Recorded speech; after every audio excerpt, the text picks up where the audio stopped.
After pulling it apart, you can see how it separates into three pieces. Inside the lower casing, you can see the small nylon bushing.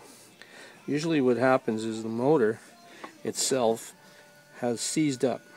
So with some WD-40 and a light turn, and add some 12-volt power to the terminals, it should spin freely.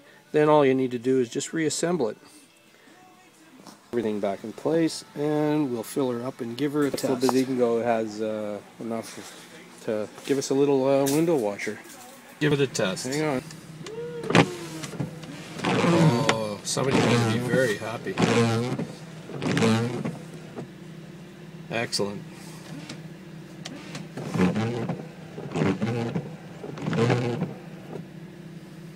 Perfect. Done. Maintenance today.